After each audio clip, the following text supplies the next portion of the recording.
another. And so your love for one another, people are watching. People are looking and seeing how much this group loves each other.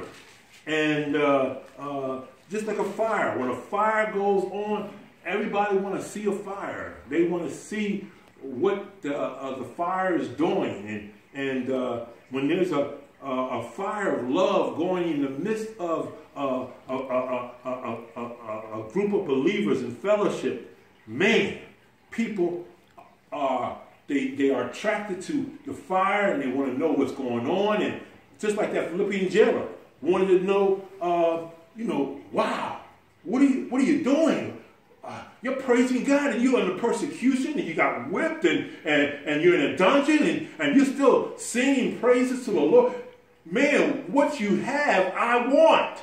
And that's what unbelievers want. They want what you have when they see that fire going. And so this is real key.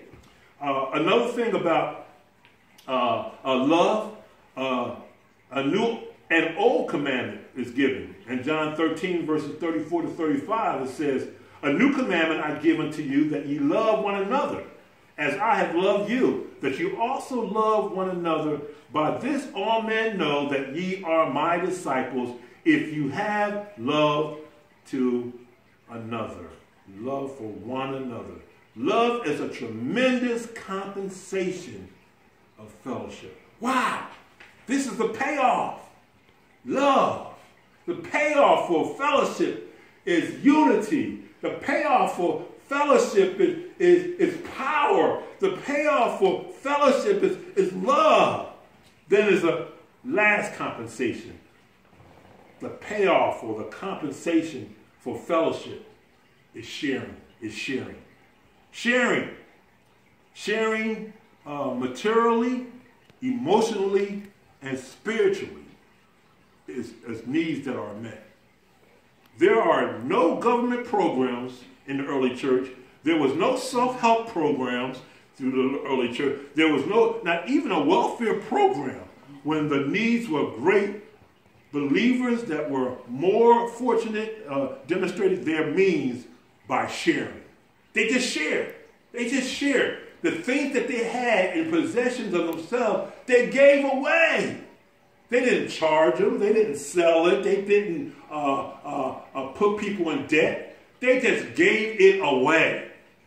Man, when you're part of a koinonia church, a body of believers, of a shared group, sharing is one of the benefits from being a part of a fellowship.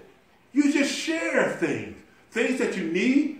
Share. I was just talking about my car having two tires that are flat right now, and a brother from my church just said, "Hey, I'll let you share my. I got a pump, to blow those tires up, and you can take it to the get tires, And so I need that air pump." And the brother was willing to share it with me. I mean, no other place like your own body of Christ. You get shared things, And it's so wonderful when people not just talk about loving Christ, but they practice it by sharing. See, this is one of the benefits. This is one of the payoffs. This is one of the compensations of having a good fellowship. Is having shared things. There's a sharing of material needs that were met in Acts 4, verses 34 to 35. It says, "Neither was there any among them that lacked, for as many as were possessors of land or houses, they sold them, and bought the prices of the things that were sold, and laid them down at the apostles' feet. And distribution was made unto every man according as he had need." Wow! Selling your house, selling your land, and getting the monies for it, and then laying the monies at the apostles' feet, and the apostles find out who's really in need and distributes that money and those resources to those that are in need. Wow, what a payoff!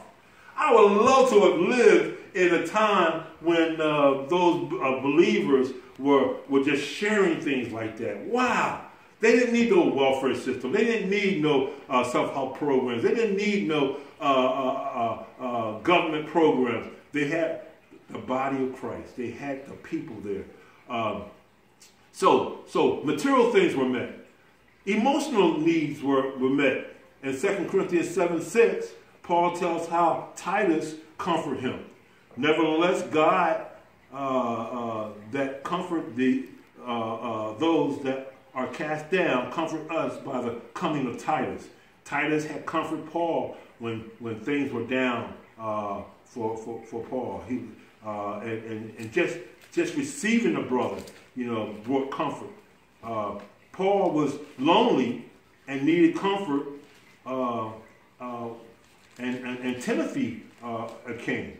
2 Timothy 4, verses 9 and 11 says, "Do thy diligence to come shortly unto me, for Demas hath forsaken me, having loved this present world, and is departed unto Thessaloniki, Crescens to Galatia, Titus to Dalmatia. Only Luke is with me. Take Mark and bring him with thee, for he is profitable for me for ministry." And so emotional needs are met when brothers like Paul and John Mark come together in Paul's need. There in 2 Timothy, that was Paul's last imprisonment right before he got beheaded by Nero. He was in a gloomy time. He was in a time where he was in a deep dungeon about to be sentenced and martyred. And he just needed some emotional needs being met. And Timothy and John Mark came to aid him and encourage him.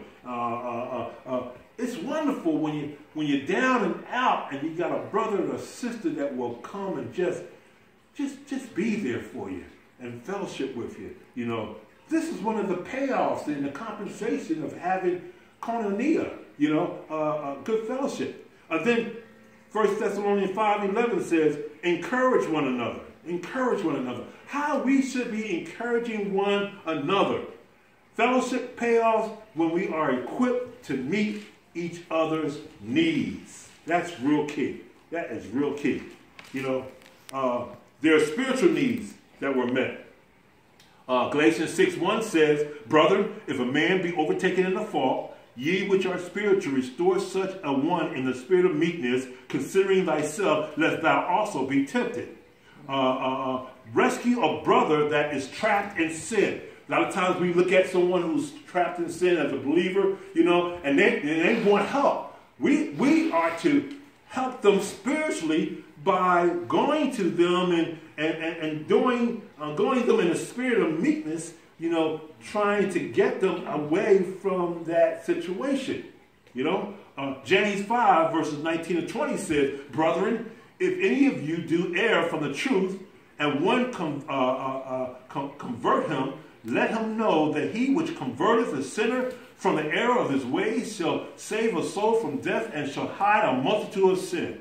When a brother or sister deliberately disobey God and risk going home early, we are to convert them.